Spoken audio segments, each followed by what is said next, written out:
Good morning, Raptors Rico Lexiats here. Saturday morning, so Saturday Share the Love Club, and today we're doing a little bit different. We're not sharing the love for any of the players right now. We're going to share the love for our new assistant coach Rico Hines because this period of the year, there's not really a whole lot of basketball going on. In fact, some people have said recently they're like, "Wow, just let basketball have a rest for a little bit." But we're every day here. I'm sorry. And even if I go on when I go on vacation later this month, I'm gonna do a clip every day still. I've decided for sure. But yeah, today we're talking about Rico Hines. Just really thankful and grateful to you, sir, for what you do and the whole thing about you, man, and your relationship with UCLA and the other UCLA alumni is so special, and how you keep that brotherhood and everybody together and kind of, share times with each other like Earl Watson Jr. and Baron Davis. It's great to see that kind of stuff. And then, I love how we got involved in it, the Raptors. Norman Powell went to UCLA, and he knew Rico Hines real well because he was working with him and stuff like that. And when Norman was young on the Raptors, he brought Pascal and Fred with him over there, and DeLon and all those guys, and they started working out at Rico Hines in the summer. So this is something that our Raptors have been doing for 5 or 6 years now, at least, maybe longer. And it's badass because a lot of the growth and the things that have happened with Pascal Siakam over his career are partly due to his work with Rico Hines in the summer. So we have a lot to be grateful and thankful for towards Rico Hines as far as Raptor fans, that he has been a driving force behind helping Siakam succeed. And, in little ways with a whole bunch of other different guys, he's helped them succeed also. I mean, this Rico Hines run from the last week, not this past week, but the week before, was basically like a Raptors scrimmage, practice scrimmage in a lot of ways. There's a lot of footage of five Raptors versus five Raptors on the court, and that's that's basically like a practice for them. And then you add in like former Raptors hanging around Rico Hines like crazy, like DeLon Wright, Norman Powell, Terrence Davis Jr., O'Shea Brissett, all these guys showing up at Rico Hines and working with the Raptors also, even though they're on other teams now at this point. It's just cool. It's a great vibe. I love seeing the highlights. Like I said, the common NBA fan thanks you, Rico Hines, for giving them some entertainment and something to watch in the middle of August. It's a great thing. So thank you, Rico Hines. We're sharing the love for you, sir, and your great motivational speaking, your great ability to allow for an atmosphere of development and fun, and also hard work and getting after it and stuff like that. I love that so much. Thank you, Rico Hines. Now, let me check in. Monique was here earlier. She dropped a couple things on me real quick.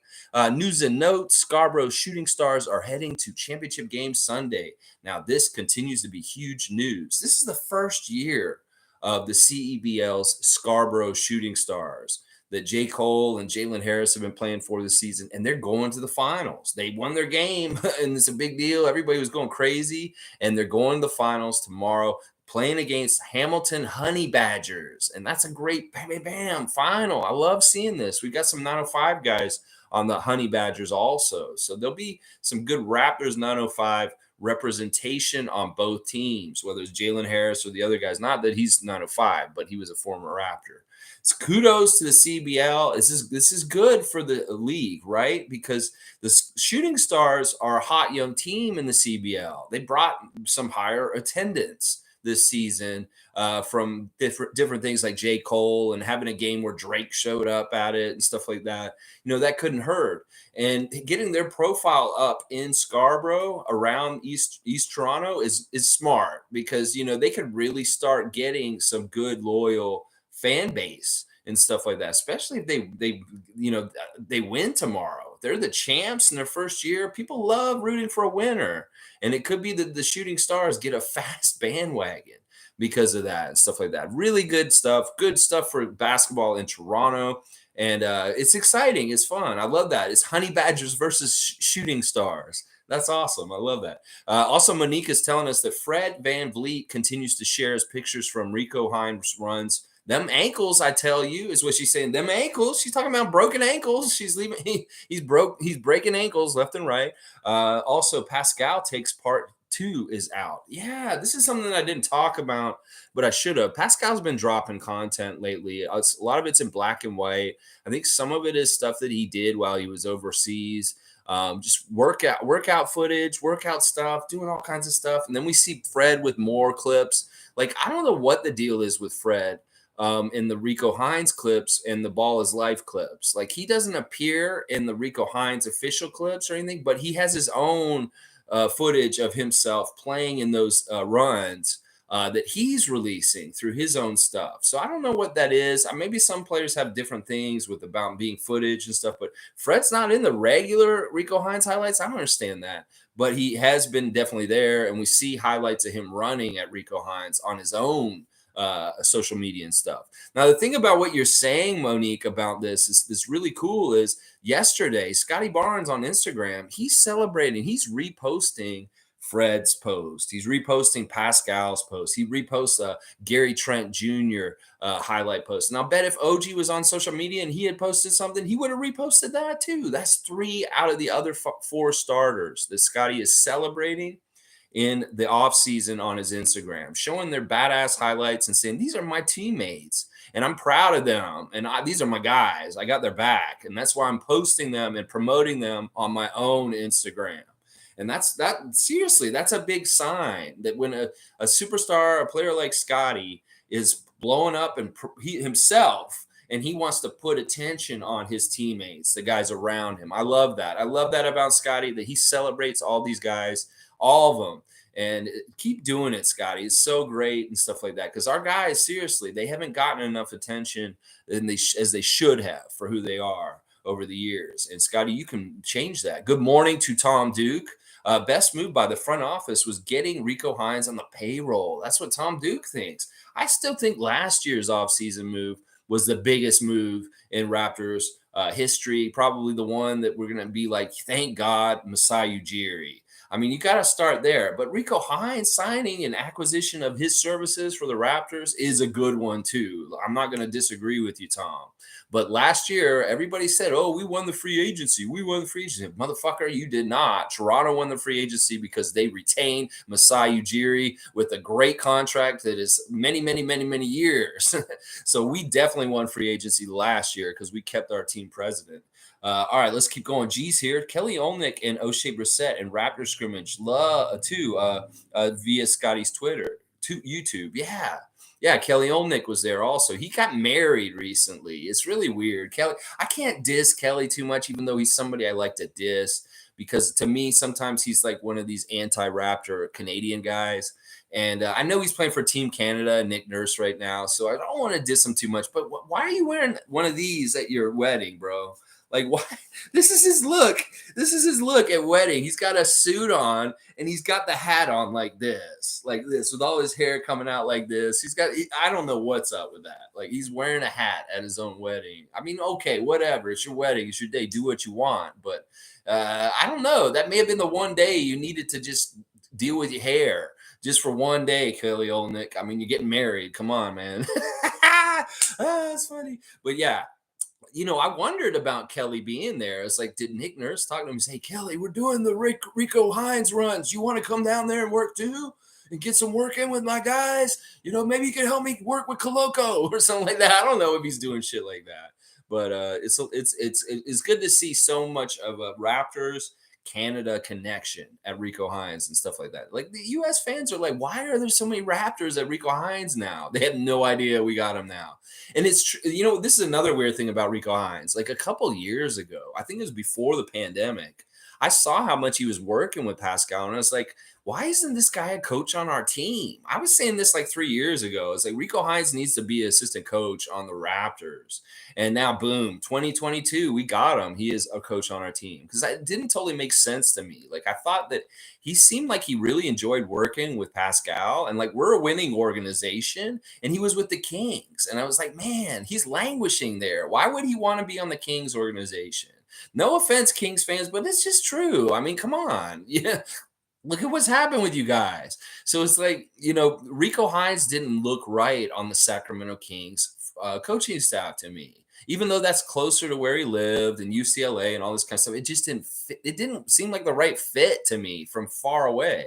And I knew all along, I was like, he wants to be on a winner. He wants to be somewhere where he has the best possible young players to try and help develop and make the best possible players of all time. And I was like, that they can be, not all time, that they can be. And I was like, he's a better fit in Toronto. And boom, finally. And it feels like it's a good fit. He hasn't even been at a game yet. This is like, we're celebrating him for Share the Love Club, and he has been a Raptor for a month. Let's just put it that way. That's the kind of impact he's having right now. Lolita is saying, thanks for letting us know how Siakam started with Rico Hines. Watching the video from the runs. Wow, Raptors are pretty good. Go Raptors. They do look real good. I mean, they look like, oh man, it's just fun to watch those highlights because you see promise. You see interesting things. And this is one of the things people are talking about with the latest batch. Christian Koloko looks way better than even Summer League right now. Like his offensive stuff at Rico Hines was much more honed, much more controlled, not so crazy and jerky. It could have really been, like I said at that time, jitters. That in the Summer League, he had a few jitters and stuff. That's why he missed bunnies. He looked a little bad around the basket with his offense because he looked way better with it and smoother at Rico Hines. And maybe that he just needs to get used to the bright lights of the NBA. That this is a whole other different level, and it's just you got to get your bearings and get comfortable with all of the media, the lights and the scrutiny and everything about it. Christian Koloko, we're here for you. We got your back, and you got great teammates to excel with. So it's awesome, isn't it fun, Lolita? Oh my gosh, there's so many highlights. I keep thinking I've seen them all, and then another one will mushroom pop up all of a sudden in the morning, and I'll be like, oh, it's almost like going out in the yard and picking great vegetables every morning, like another Rico Hines 10-minute clip, for my daily diet. Joseph Stark, what's up? What's up? Let's go, freaks. Tom Duke saying Kelly Olynyk and O'Shea Brissett will play for Canada. Go Canada. Probably want to be coached by Dr. Nurse.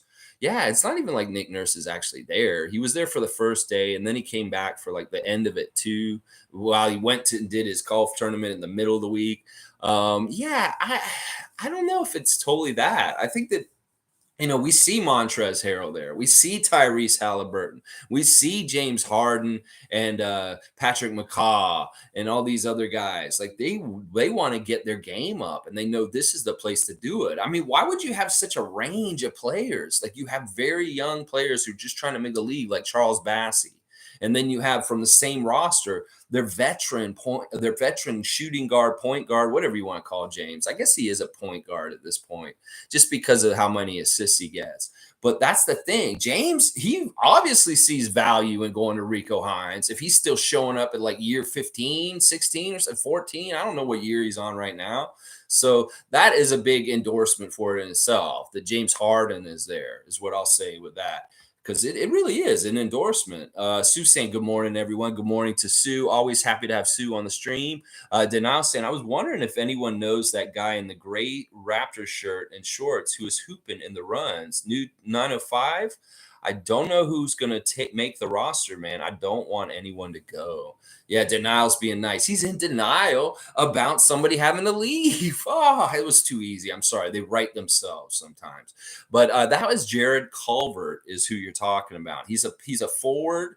And listen, his fan nation's all about him being on the Raptors. They see him in the Raptors gear and they're like, is he on the Raptors? And they're hoping, they're crossing their fingers. This is such a strange age for the Raptors. We're so maligned throughout the history of the Raptors in the NBA. And now we have guys who are showing up and they're just wearing our gear and people are hoping and praying that he's on our team.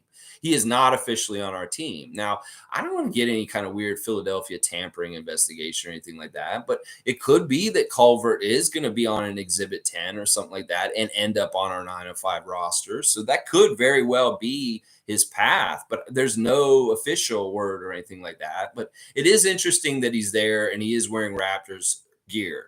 He was running with Ron and Jeff. So it may be that's a little bit of a premeditated, like unspoken kind of deal already. That like, look, Culvert, come and work with us at Rico Hines because we're going to have you not necessarily in training camp to try and make the Raptors, but we'll get you on the Raptors 905 for this season. How about that? And that may be what's going on with him. But that's Jarrett Culver. That's his name, Denial. And blah, blah. Yeah, I don't want anybody to go either. They're fun. I want the guys who are just kicking ass and doing stuff to make it. I mean, I don't know what's going to happen. I know there's a lot of people that are really big on Justin Champagny and stuff like that. I don't know. DJ Wilson, I don't know. I mean, we think Juancho's got the spot because he's guaranteed for the year. So it's really like that wiggle room is right around DJ Wilson, Justin Champagny, and possibly cutting Svi and making a spot. So it's so. Sue's saying getting Rico on board was a major coup for us. I think it was just written in the stars. It was going to happen. It was just eventually always going to happen. It may have been that Rico was posturing for it and wanted it for a while, and he finally got it because he really has been celebrating it. And he is bought in. He is family right now. I mean, it doesn't hurt that one of his best friends has been a coach on our team for a couple of years now already, Earl Watson Jr. Like those guys are tight. I'm not gonna lie, they're like best friends. And it could be that Earl was politicking from the inside to try and get Rico in also. So I knew it was going to happen at some point. I just had this sinking feeling a while back when I saw how much he was working with Pascal and the gains Pascal was getting. Well, if he's like, this guy can do this with Pascal, why don't you get him with the whole team and let him work with everybody? I found out stuff like, Pascal's trainer said that he's been working with Rico Hines also. So Precious. Not Pascal, Precious. Precious's trainer said that he has been working with Rico Hines also, even though he wasn't at the runs. That Precious is very familiar with Rico Hines, and he has worked with him in development before in the past. So a lot of our guys already have established relationship with Rico coming in. So it's not like he's going to come in and not know anybody. He's going to know everyone. He's going to just show up and say, "Oh, hey." All right, Denial likes what you're saying and agrees. G's saying, Denial, I was wondering that too. He looks pretty good. Is that Culvert? He's wearing full Raptors gear. Yeah, that's Culvert. Jared Culvert. Jarrett, not Jared like Subway guy. Jarrett Culvert. Yeah, I thought he looked skilled too. He looked like he was really good in some of the highlights and stuff like that. So Denial saying, yeah, maybe Culvert on G. Yeah, regarding full gear, I thought it was just shorts at first, but he's wearing a shirt too. Yeah, it's just cool to see all these guys representing. So either at least wearing the shorts, having the shirt on, whatever. These guys are Raptors and they're proud of it. That's why they're like Raptors unite in August. Boom. And everybody gets together. Crazy. So good. G's saying Harden practicing with Durant is throwing Sixers fans in a frenzy. Interesting. That is really interesting. Listen, this is Brooklyn. I mean, I shouldn't even say it's Brooklyn's playbook. This is KD's playbook for just cause as much chaos in the Atlantic Division as possible. I've heard a couple of rumors that there is a rumored verbal agreement already between Brooklyn and Philadelphia to get KD on Philadelphia right now. That has already kind of happened or something. I don't know. I keep hearing different things. It may be bullshit, but that's the thing is like Philadelphia in some ways has become a favorite all of a sudden. I know our Philadelphia friends that frequent this stream are not totally happy about that and stuff like that. It's very interesting. The price may be so steep from them just because of their roster makeup and stuff like that. I mean, they're not going to do an Embiid for KD. So it's kind of like with us, they're going to try and keep their very best. So that means they clean out their secondary, just second tier kind of best players. And I'm sorry, Maxey would be one of them because he's probably the most attractive trade asset for Philadelphia going the other way. So it's almost like Maxey would definitely be going to the Nets if they get Kevin Durant. And Sixers fan ain't about that. They feel the same way, not as much as we do about Maxey as we do as Scottie Barnes. So that's like an untouchable thing. A lot of Sixers fans are like, if Maxey's involved, just shut up and go away. We don't want to have anything to do with this and stuff like that. Denal saying, I think I heard someone say they think we only signed DJ with that $250K to help mentor our guys on some certain things during camp. Would make sense. Oh, I hope that's not totally true. I want him to have an earnest chance and stuff like that. Who knows? We'll just have to see how it goes. It's going to get worked out, and we're going to lose 2 players, or I guess we'll lose 3 now because I keep forgetting we got Gabe Brown. Gabe Brown is that 20th guy right now and stuff like that. He's not going to make the team for sure. So it's like you can act that spot, and then you say, okay, there's two other guys that are definitely not going to make the team other than him, whether it's Fee and one of those other two guys, or both of those guys, DJ Wilson and Justin Champagne. I don't know. Delano's also in danger, as I said. Wancho could be cut still somehow, some way, just because he's guaranteed and stuff. I don't know. It's going to be, we'll see how we got lots of time to figure this out. I mean, there's a lot of things that are going to happen with preseason and training camp and stuff to figure this out. Canadian Cowboy saying, Yaga, yo, what's up, Raptors family? What's up, Cowboy? I'm a cowboy. Yeah. I'm a cowboy on the steel horse I ride. I'm wanted, dead or alive. I better not get a copyright for that. I do not sing that well, YouTube. You should not give me a copyright strike for singing Bon Jovi when I can't even sing like Richie Sambora. Come on now. Come on now. All right, let's see. G saying Scottie in his video subtly said something like, don't mess with Gary. He is so protective of the players. He really is. He really, really is. He's like this on the stream on Twitch. Is like, listen, don't badmouth any of his guys, like any of them, even if they're on other teams. Like, he doesn't want you to badmouth Evan Mobley. He doesn't want you to badmouth Cade Cunningham. He doesn't want you to badmouth anybody. He just wants you to share the love, like we're doing today for Rico Hines and stuff like that. I love Scottie's support and how he celebrates his teammates. This is so important, especially when he's going to get to be a supernova as far as stardom in the NBA.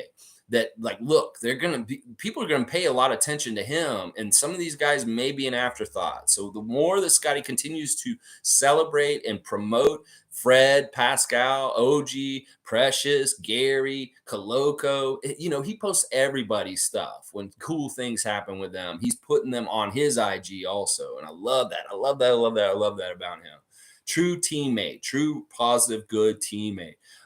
Canadian Cowboy is saying, I like Koloko with these blocks. He is something. He's something. I'm telling you, he's a totally different kind of look. And it's not even that he's a different look for our team. I'm sure he is. Something that we haven't had since Ibaka in some ways. Like, he may be even better than Ibaka as far as he has more length and can cover more space quicker than Ibaka, just because he has a little bit more length and stuff like that. And he's nimble.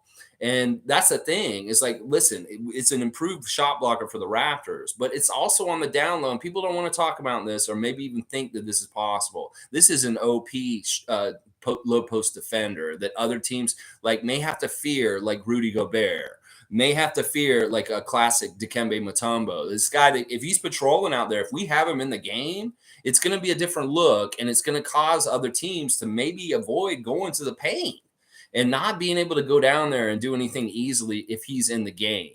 Now, they're going to try and get him in foul trouble every single time, and he will get in foul trouble. Trust me. He's going to get in a lot of foul trouble in his first year in the NBA. He's going to figure it all out, become a more wiser veteran as his career goes on. But I love this. The shot blocking threat of Koloko is going to be – it's very underrated right now. That it's going to be something that is going to change games. Like we talk about how Fred VanVleet can be a game changer with like his control of the game and leadership and pace. This is a different kind of being a game changer.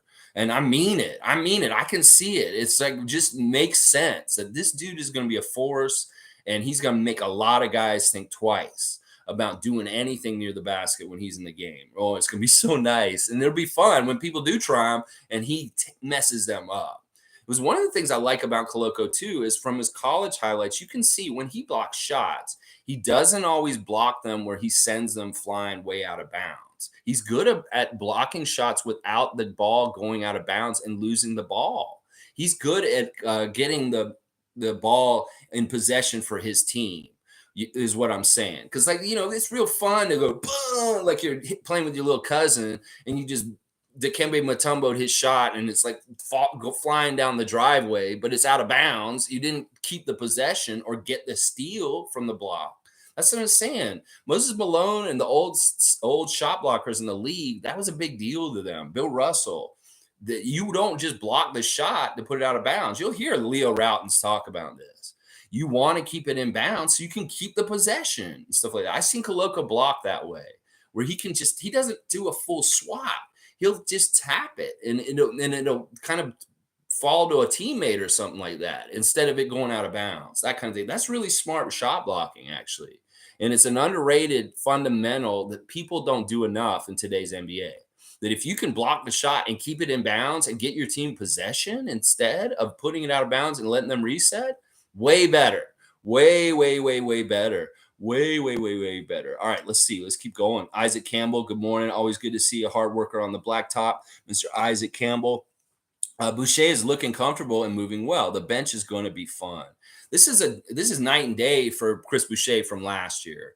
He really didn't know what to expect going out of Tampa with such a big role offensively that year, 2 years ago. It's so good to say. We're getting time away from Tampa. It's been a while now. That he might have been more of an offensive focal point last season. And there were a lot of questions. He didn't understand exactly what was going to happen. And then he got his finger messed up by Precious in practice right before the season started. And he missed time right at the beginning of the season. And then his role wasn't totally clear and he was having trouble. He's fucking up. Nick Nurse was telling him, "You're fucking up." And he had an epiphany in that Cleveland game midway through the season on Boxing Day. And he switched his role completely. And now that he knows that this is his role, now that he knows that this is what he needs to focus on and who he is as a basketball player, he can come into training camp and everything this season much more with purpose. Like last year, he was a rudderless boat in the harbor, like just like an unmoored boat, just like lurking out there, not really knowing what it's doing or anything like that. Could be going any which way. Now the boat's turned on and he's driving it somewhere and doing things with a purpose. And I love that about Chris. I think that him being more focused on what he's going to be doing and with his role this year is going to really show, because he's not going to be like so unsure. It's about surety. It's about knowing what it's basically like what The Rock says: know your role, and shut your mouth. No, not the shut your mouth part, but it really is knowing your role is very important in this situation. I love the developments with Chris in the last year or so. I love the fact that he's emulating my favorite player of all time in the NBA, Dennis Rodman. So it's really, really cool. Canadian Cowboys saying the bench mob is back. I really hope so. We were saying this last year around this time. We were kind of like, yeah, we got a bench mob again. It was like, that was not true. We did not have a bench mob. It was a big fail. And I don't want to jinx it this year. So I don't want to say we have a good bench yet. I'm hoping, I think we will. I'm pretty sure we will. But I thought that last year and we didn't.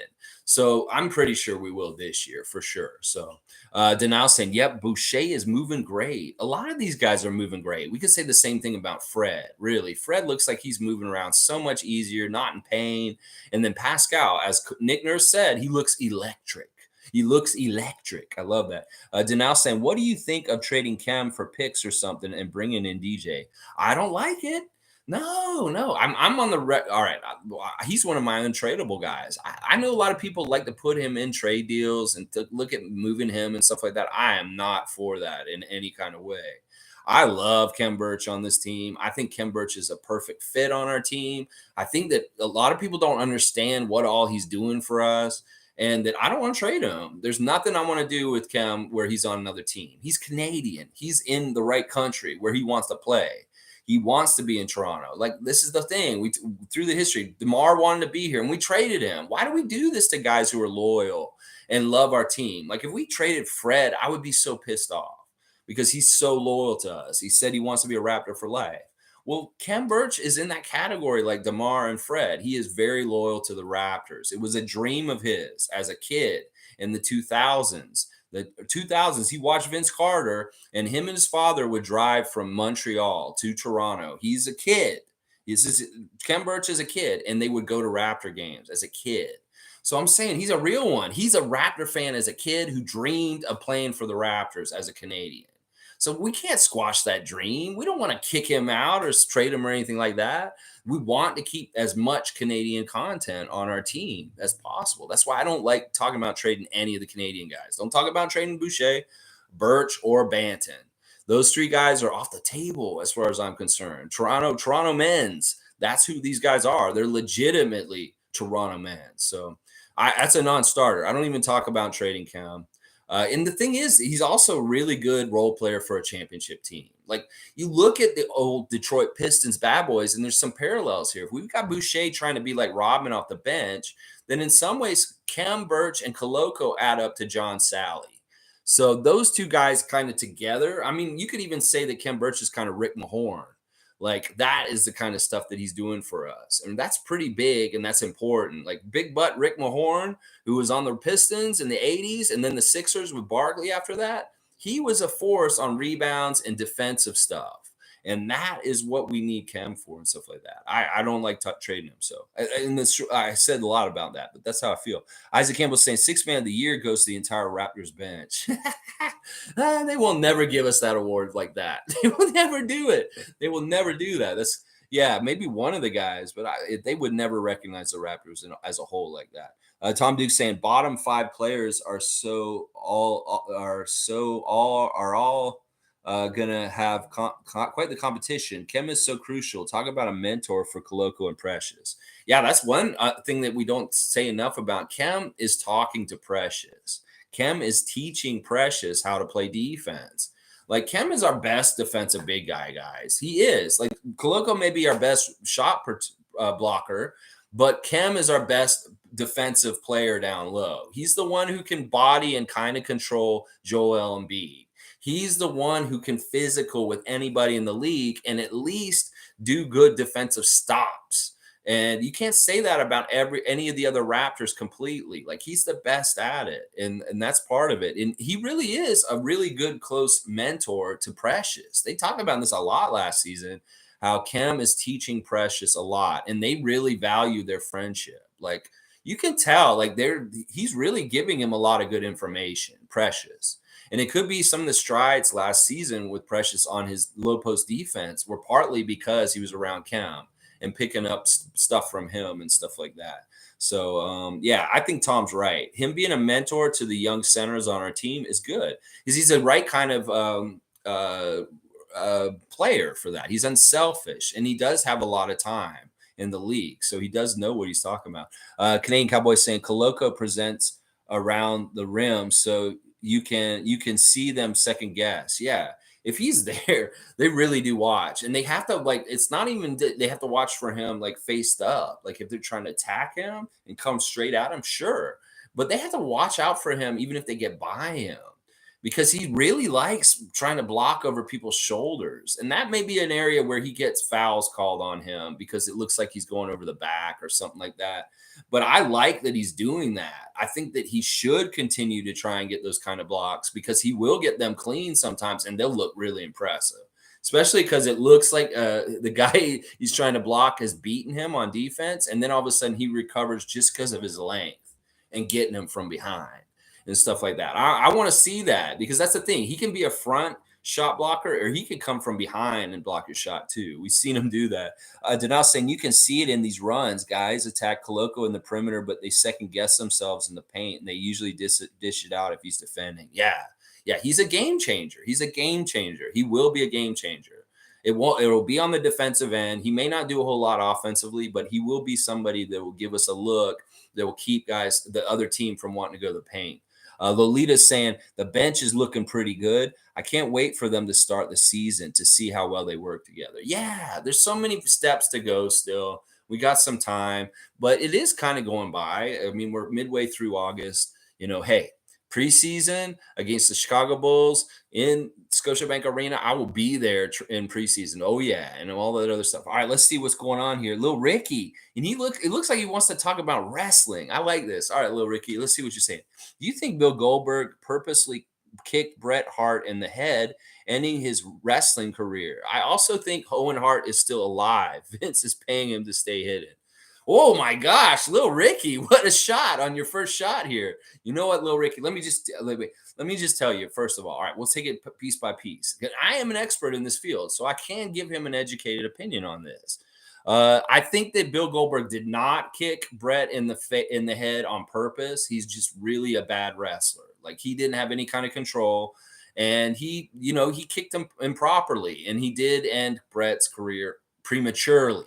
because of the concussion and kicking him in the head. So I do think that it wasn't on purpose, though. It was just that he wasn't trained enough or properly. He was doing stuff in the ring he shouldn't have been doing with how green he was and stuff like that. And I know Goldberg feels real bad about it. He's apologized for it over and over again. And Brett has gone kind of back and forth between forgiving him and not forgiving him. I've seen a clip recently where somebody came up to Bret Hart and said, do you still blame Bill Goldberg for what? Do you still hate Bill Goldberg? And he says, yes. He goes, yes. I was like, he still hates him. And that's Bret, though. I love Bret Hart, and he's a little salty. You think Owen Hart is still alive? I think that there's a lot of people in an arena and on pay-per-view that night that would dispute what you're saying because they saw what happened with their own eyes. There's all the people in the Kemper Arena that were sitting in the arena that saw it happen that would be able to tell you that, yeah, this is a conspiracy theory, and this is definitely not true. I think Martha Hart and their kids would have been like, yeah, we had daddy still and stuff like that if he was still alive, because they're not really lying kind of people. They're from Alberta. They're Canadians and stuff like that. She's a nice Canadian mom and stuff like that. She wouldn't have gone along with this for so long. So there you go. There's a little bit of wrestling talk right there. Owen Hart not alive. Goldberg didn't do it on purpose. Isaac Campbell saying, when Fred VanVleet gets rests, imagine a lineup of Scottie at point guard, OG at 2 guard, Otto at 3, Pascal at 4, and Precious at 5. The trees stand tall. It's going to be nasty. It's going to be so nasty.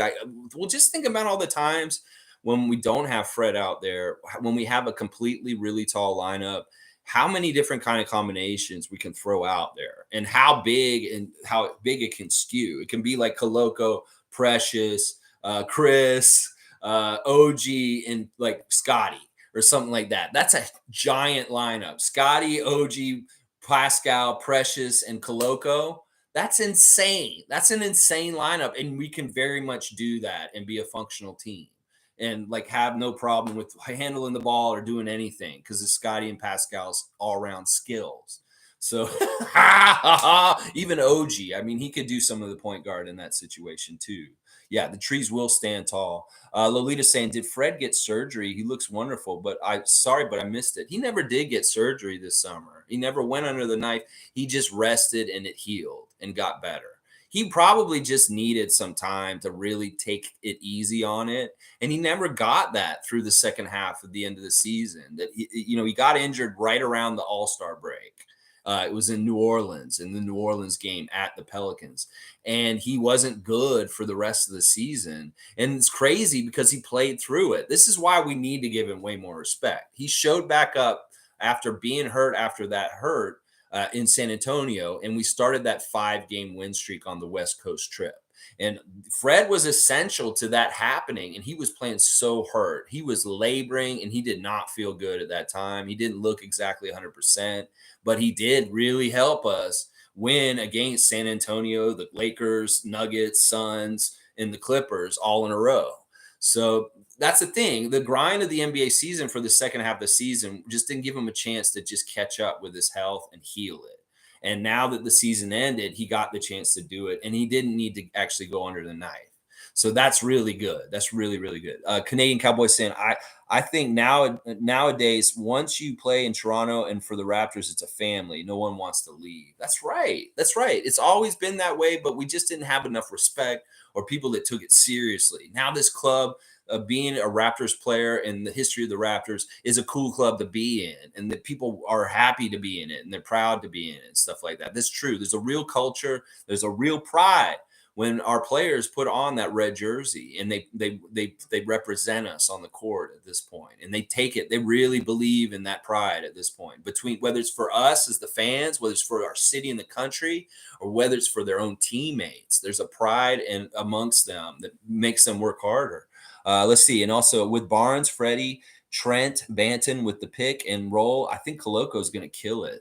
That pick and roll with Freddie and Koloko looks real nice. Oh my gosh, real nice, because Fred knows how to get it right at the right height for him, and he's above and way above everybody else. If he gets it to the right height near the basket and Koloko's free and he doesn't have a guy bodying him, he'll just boom, it'll be an automatic bucket. It's going to be nasty. I'm really, I'm tempering my expectations with Koloko just because I know he's so raw and he is a project. And like I've said, we don't know if he's going to get into a game and he might get like 3 fouls in like the first minute of being out there. And then boom, he's got to come right out.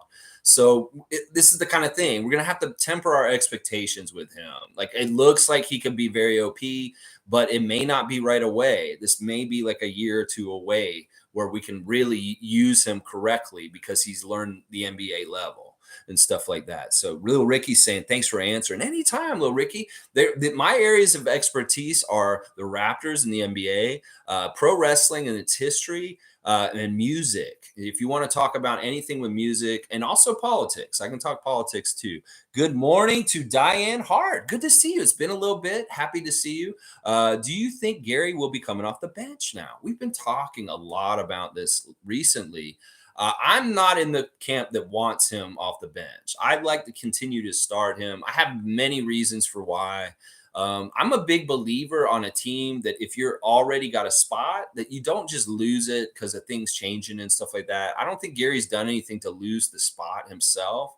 And the great thing about it is somebody like Precious, who's the person that everybody keeps saying should take the starting spot from Gary right now, is totally fine with coming off the bench. Like his trainer has said Precious would like to start this season, but he also doesn't want to take anything away from the 5 guys who are starting.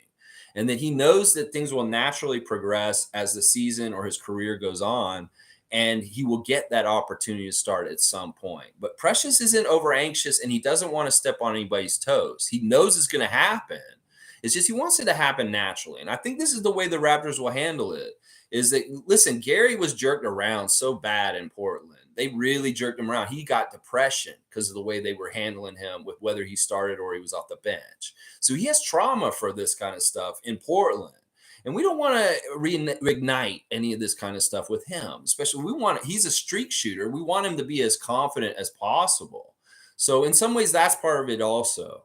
Now, if he's absolute shit and he shouldn't be starting for us because he's not producing, then yeah, I'll start advocating for him to be switched out. But he hasn't lost his spot. And I don't believe in, like in any job, that if you work at a job and you have a role and you're doing something, you're doing it perfectly fine. And then all of a sudden they take that job away from you or demote you, you feel kind of bad because you didn't feel like you did anything wrong.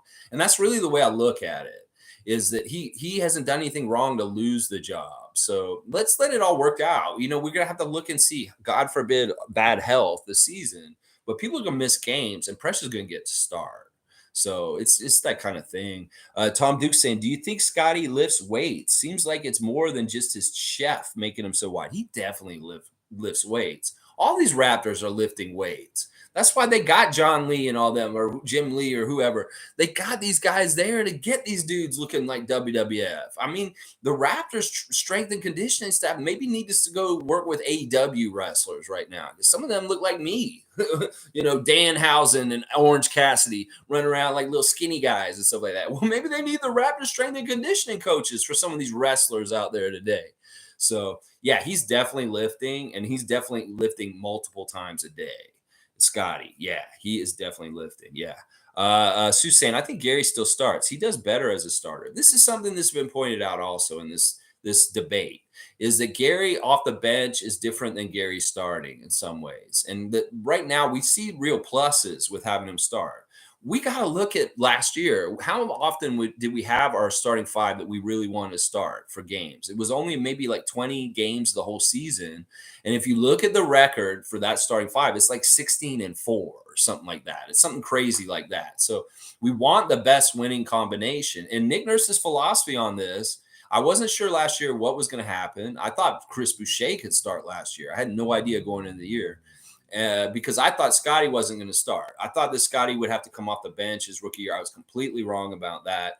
And what it was revealed as the season went by last year was that Nick Nurse kept saying, I'm going to start the best talented players in my starting 5 available. And that's what he's trying to do. The best top 5 talented guys on my team are the guys who's going to start. And that's why he settled on that team. And Precious is probably right there close and could easily be, obviously he could be interchanged for any of them. And it really, our starting lineup stays at a good quality. even if we miss one guy, like say, I don't want to say this guy, I'll say, we'll say Gary. Gary gets hurt for a game, and you put Precious in the starting lineup where there's no drop off. And that's a real strength for the Raptors and stuff like that. Sue saying, Tom Duke, did you see that photo of Scottie with his veins popping out of his arms? A beast. I know, it's crazy. He looks more like a wrestler than wrestlers do these days. And Diane saying, okay, cool. Yeah, I think the same as you. Gary should still be in the starting lineup. Yeah, it's really like up to Nick Nurse, and he's going to do whatever he's going to do. And I think that just going by his pattern and like his track record with how he's picked who he starts, I think he's going to go with who he started last year. That he does kind of in some ways like that smaller look with Scottie at defensive center, and Fred and Gary, OG and Pascal. And that's really talented lineup. That's a super talented lineup. In fact, on the down low, we have maybe one of the best starting lineups in the whole NBA. And people would probably not, because most teams will have like, wow, 2 or 3 big superstars, but then there's kind of 2 clunkers in the lineup of their starting 5. We have premium, like pretty, really good balance 5. Like they all can step up and be the leading scorer at any night. And that's badass. Like I want to see all of our guys average over 15 points a game. In fact, they could all average 16 points a game, over 16 points a game, raise that bar just a little bit, have like 5 or 6 guys averaging 16 points a game. That's more than like superstars taking over and having to score 40 points for a team out of their 100 or so points. Have like 5 or 6 guys who can get 16 to 20 every game. That's a real strength, like strength in numbers and diversity and stuff like that. All right, let's see. Tom Duke saying, Sue, I did. Got to be Photoshopped. They say it's real. There is a Photoshop. There's a picture that is not real of Scottie in his arms. They blew it up and just made them a little bit bigger. That's comical. The cartoon, it's cartoonish. It's basically, it looks like Roger Rabbit kind of shit. It's hilarious. It's Dwayne Greenridge is here again. Good morning, everyone. Good morning to the host the most. I love it. Yes. All right. I have a couple of news and notes I just want to talk about real quick. All right. Listen, more and more jerseys for this season are getting revealed by different teams around the league. Now we see the Milwaukee Bucks are going to bring back the purple jerseys from the Ray Allen, what's his name? Robinson, Glenn Robinson era of the Bucks, and people are like going crazy. They're so going crazy. And some Raptor fans are like, why can't we get the purple jersey back? They're getting their purple jersey back. I really feel like what's happened is the NBA put out a bunch of polls to all the fan nations and said, what is your favorite classic jerseys from your history of your team?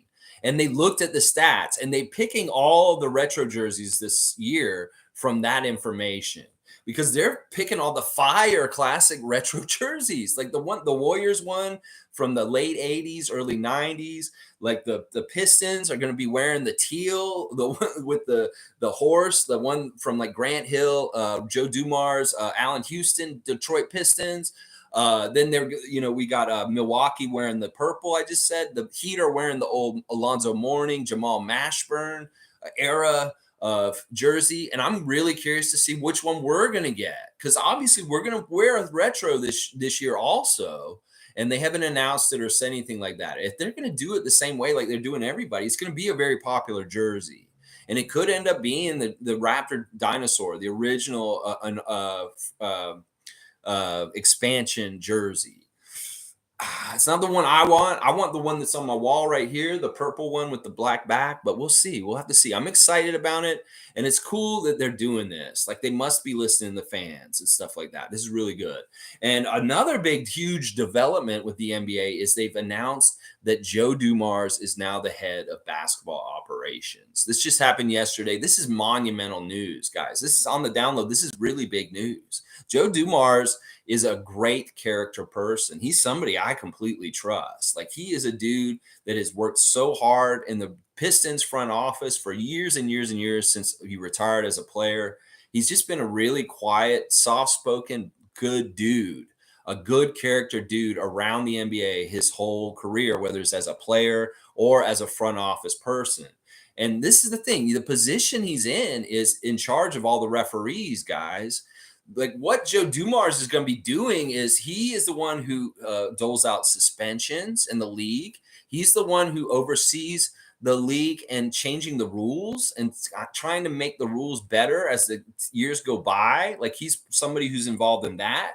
And then he's also involved in the oversight of all the referees. Like he is the one who's paying attention to whether guys are refereeing the game right or not. If there's anybody who's going to be doing this job that I feel like I can trust at this level, is Joe Dumars. So this is really smart and good by the NBA. This is a likable, great NBA player who was a finals MVP and won a couple championships.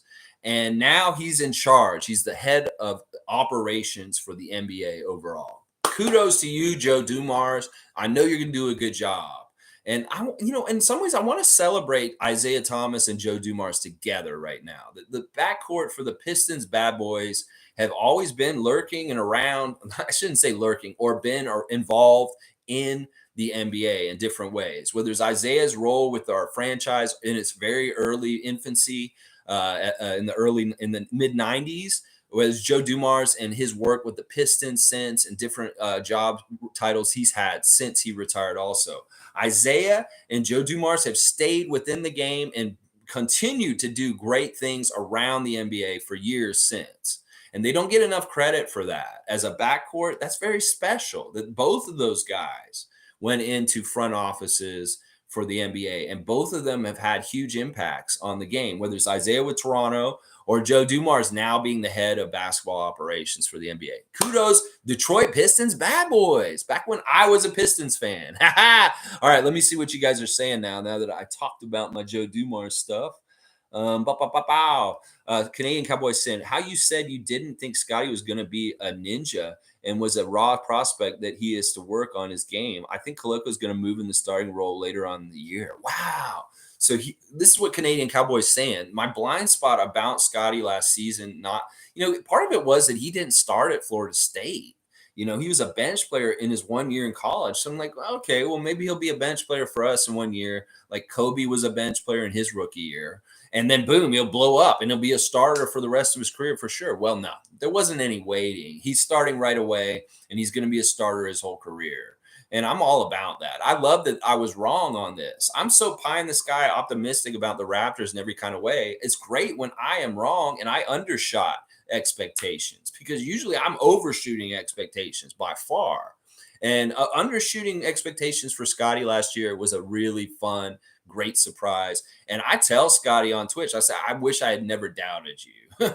I wish I had never doubted you. I didn't think he had a chance to win Rookie of the Year. I didn't think he was going to start for us. There were a lot of things I was wrong about with Scottie. He proved me wrong. Now, Koloko could be the same thing. There may be some things I'm undershooting with him, and that there may be some things that he's going to really pleasantly surprise Raptors Nation about his play and what he's already ready to do that we didn't realize and stuff like that. So this is a blind spot for me with rookies coming in. It isn't really until I see them on the NBA level that I don't totally understand. That's just the way it is. You don't know how they'll translate and they'll come in and stuff like that. So could be that you're right, Cowboy, that Koloko ends up being, I don't know if he'll be a starter, but he could very well ingratiate himself to be a rotation player that gets minutes every single game, at least. Sue saying, hey, I'm at Canada Summer Games today. I'm going to watch gold medal games in both men's and women's basketball. Should be fun at Tom Duke. Ontario versus BC in men's finals. So our provinces are battling it out today. That's cool, Sue. That's cool that you're out there supporting Canada Summer Games and that you're going to be watching some basketball today. That's so fantastic. I wonder where that venue is and stuff like that. I don't know. Tom Duke's saying, is it going to be on CBC? I wonder. The CBL game was on CBC last night. And once again, congratulations, Scarborough Shooting Stars, getting the final game against Hamilton Honey Badgers tomorrow for the CEBL championship. Their first season as a franchise, Shooting Stars are going to the finals. Will they be a Vegas Golden Knights and lose, even though they got all the way there? Or will they overcome it and be a perfect champion in their first season? And that may say something about Jalen Harris. That may say something there. Canadian Cowboys saying, we have the best jerseys in the NBA and the best mascot and the best name. There is really a lot of intricate, deep stuff about the Raptors name being Toronto's name. Look at the alliteration. You have the Tor in Toronto and then the Tor at the end with Raptor. And that is totally by design. And that is part of why it works so well. Toronto Raptors. So you get that sound at the beginning and the end. And then the other thing about it that's really cool is like, sure, it was a contest for kids to pick the name. And Jurassic Park was in the movie theater, and everybody's like, "Oh, Jurassic Park, Jurassic Park!" And they wanted to call the team Raptors partly because of that. But it's kind of a cool kind of juxtaposition irony that Toronto's such a futuristic looking city. We're cutting edge. We're kind of 10 years ahead of a lot of places in the world as far as like technologies and adapting things here against other places. Trust me, if I go from Tallahassee to Toronto, I can see they're 10 years behind us. So trust me, that's kind of cool that it's ironic that our mascot is a dinosaur, that we're cutting edge, we're futuristic, we're kind of like the tower looks like a fucking space rocket is about to take off, and meanwhile our mascot is a dinosaur. So this like got that cool kind of like ironic juxtaposition, the name of the Toronto Raptors and stuff like that. I like riffing on this sometimes, and this is probably essential a riff that I should have done about the Raptors name a long time ago. You just got it out of me, Canadian cowboy. And plus, our mascot. If you're going to talk about our mascot, the man that plays the Raptor, who's been the same guy the whole time. He's getting older. He's like my age, and he's still such a badass athlete. And one of the funniest. Like, listen, I studied performing clown on stage. I am a trained clown performer. I can do really good clown. So understanding what kind of work the Raptor does with the crowd and the things he's doing. And the thing is, he's got a mask on. He's got a big, huge mascot head on his head. And the fact that he can be so fun and communicate and convey so much being in a costume is really impressive, because he does it all with his body and just kind of, and he doesn't even talk or anything. So it's like, that's real clown work. And as somebody who studied that and stuff like that, I'm super impressed with him. Like, I put the Raptor up there with Mr. Bean. These guys are clowns, class A clowns is what I'll put it. Stuff like that. All right. Isaac Campbell saying the new Lakers jersey looks bad though. It's going to go well with their starting lineup. Isaac Campbell, yes, sticking with the hot calls. Yeah, that was a good one. I love that burn. That jersey that the Lakers throwback jersey for this season is really a Minneapolis Lakers jersey. That's the thing. It's like they're taking the old era from Minneapolis, George Mikan, and they're using that look. That's a jersey from that era. That's why it looks so weird, and the colors are kind of different. They're off and stuff like that. But yeah, I like your burn. I think it's about right. Sure. The jersey will look bad just like the team. Tom Duke saying, watch some fun 3-on-3 in the Commonwealth Games. Canada women won gold. All right, go Canada. Always rooting for Canada. Sue's saying it, Tom. I think so. Maybe you can stream it. She's talking about the game she's at today, the Summer Games. Lolita is saying, I think it is starting to go around that Raptors is the place to be, especially for young players. Thanks to all the players that are saying good things about us. The whole country is fans. Wow. There's a lot of different factors. I mean, they see Fred VanVleet, Pascal Siakam, Norman Powell get bags. They see guys like Fred who came from nowhere. It was undrafted, and they see how he got developed. That's attractive, especially if you're a guy who didn't get drafted like Ron Harper Jr., and you're like, I want a path into this league. Well, I see a path that was forged by Fred VanVleet already, and I can trust the Raptors to do this. A lot of it is trust, is that players trust our franchise. Like Kevin Durant trusts our franchise more than he trusts his own franchise right now. It's stuff like that. Is that, like what I mean, dumpster fire rankings are funny and stuff, but they're true and they are kind of really important. And that the Raptors are attractive because we are run well, that Masai cuts it to you straight, and that they're honest and they're fair with their players, that they feel like you won't get stabbed in the back. I know the DeMar thing isn't a good example, but for the most part, you can trust our GM and they'll tell it to you straight and work with you and stuff. That's got to feel good for a player, because sometimes, you can be on a team and uncertain whether the team is fully invested or believes in you. You could be on that team and they're kind of like, and they're not really like, maybe they want you to kind of go away or something like that. Things like that. All right, let's keep going. All right, Tom Duke is saying he'll figure it out. Sue's saying yay to our women. That's awesome. Cowboys saying the NBA especially is scared of the Raptors. The American media don't want to talk about Canada and the Raptors. And Tom's got the maple leaf, a dunker, a cup, and a basketball. Yeah, well, Cowboy, they're going to have to an extent. They're going to have to start paying attention. At least they're not totally sewering us with the predictions this year.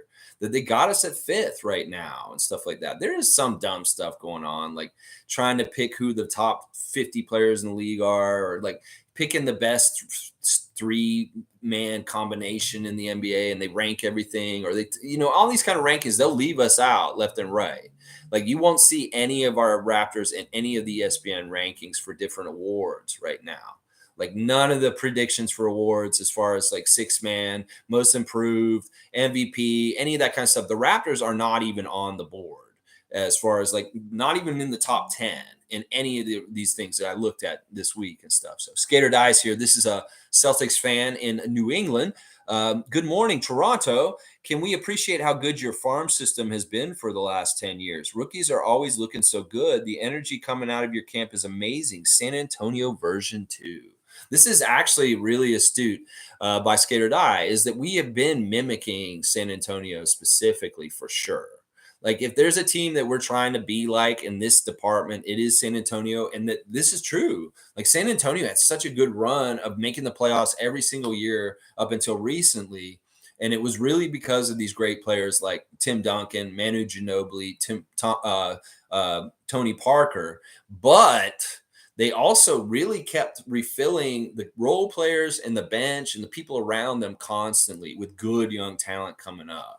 And that was really important to the Spurs keeping on going and stuff. The two teams that they compare to what the Spurs are doing, and this is what the NBA wants to think is San Antonio version 2 is your team, actually. That they really wanted to make Boston San Antonio version 2. That Brad Stevens and the way they're going. I mean, Udoka was a coach with Popovich, so he's a disciple of him and stuff like that. So there's common threads around the league. It's a copycat league. And the Spurs get mimicked a lot by different teams. And your team and our team are two teams that are like that. So I appreciate your compliment, though, about our development and how well we've done in the last 10 years. I mean, you can look at all the people that have been drafted by the Raptors over the history of the whole franchise. And I'm including Isaiah's gems in the beginning. People like Bosch in the middle. And you would say, like, wow, the Raptors actually have had really good drafting. Like they've picked really good players. They picked Marcus Camby. They picked Tracy McGrady. They picked Damon Stoudemire. They picked Vince Carter. They picked Scottie Barnes. That's astute. Really, Pascal Siakam, where he drafted. OG Anunoby, where he got drafted. It's just stuff like that. Sue's saying hello, and Skater Dies saying, Sue, I hope you get to see some amazing basketball today. See, we're sharing the love. This is sharing the love club. Some days, yeah, it is like F Boston, but you know what? We can share the love. It's the off season. Everybody's having a nice time. Sue's saying should be fun. Only $15 for a whole day of basketball. That is a great bargain. Where are you, Sue? Maybe I need to get on TTC and get over there. Skater Die saying that's probably the best $15 you'll spend this year. Definitely. Sue saying definitely. Skater Die saying, I wish the city of Boston wasn't so evil. Laugh out loud. Never go there if you can help it. Oh, wow. That's a big statement. They've got a lot of ghosts. There's a lot of history. There's a lot of different stuff that's happened there for sure and stuff like that. I don't know. I've never been to Boston myself, so I can't personally say what it's like on the ground. I can just only go by different things that people tell me and stuff like that. All right, let me see. What else did I need to talk about that's on my list here? We talked about the jerseys, talked about CBL, Scottie Barnes and Pascal and Fred. Pascal and Fred content on IG, highly recommend. Go check it out. It'll get you hyped. It'll make you feel like excited for the season, seeing Pascal and Freddie. And then Joe Dumars, Rico Hines. And then one last thing, you guys listen. It costs a little bit of money, but if you're a good basketball player, like Isaac Campbell's out there practicing all the time, if you've got some skills, 905 is tryouts. You could actually get a line to get on the Raptors by going to 905 tryouts. You got to pay a little bit of money to be involved, but they're giving people real shots from the community. Like if you're just a really good basketball player here in Toronto who can hoop it up and pick up games, and you want to see if you could make an NBA team, if you're young and you still think you got it, go to this and try out for the Raptors 905. This is for real. You could go there and impress them and be on the Raptors 905 this season. I was like, what? This is like that movie with Mark Wahlberg and Eagles. Is like what I'm saying. You could just show up and get a job, and boom, you could be like some sort of crazy story. So that'd be cool to see a random Toronto man who goes down to pick up games at Harborfront or wherever make the 905 team. What a story that would be and stuff like that. So please, if you're a good basketball player, go try out for 905. I'd love to see that. All right, let's see. Sue saying, "Hey Lex, I heard Kuzma scored 60 plus in Utah playing against Scottie, but I didn't hear about this. Did you know anything about that?" He did. He did score that, and they are trying to say that he scored on Scottie. But listen. All right. It's not that he can hang that completely on Scottie. He wasn't guarding him the whole time. And then once again, these pro-am games have a different level of defense. Scottie wasn't playing with any of his teammates. He was playing by himself. There were no other Raptors at this particular game. So it's kind of hard to hang it exactly on Scottie. It's kind of like it was Kuzma versus Scottie because they were on opposite teams and they were the two biggest names at that Powder League game. But you can't really say that. It's just the NBA trying to frame it that way. Maybe trying to make Scottie look bad by saying that Kuzma hung that kind of number on him. But he can't be solely put that responsibility on. It could be that there are 4 other guys on the team with Scottie, and some of them were not NBA players. Let's just put it that way. So it's that kind of thing, Sue. Scottie had a very respectable triple-double in that game also. So he got like 36 points and at least 10 rebounds and 10 assists from what I saw. So he was no slouch in that game. And he looked actually the highlights of what Scottie did in the Utah game look more dominant. And you'll see this when Scottie releases that episode. He's going to do this, guys. Like every week, I think he's going to come out with a new episode like the one he just dropped 2 days ago. That one's Vegas. The next one will be LA.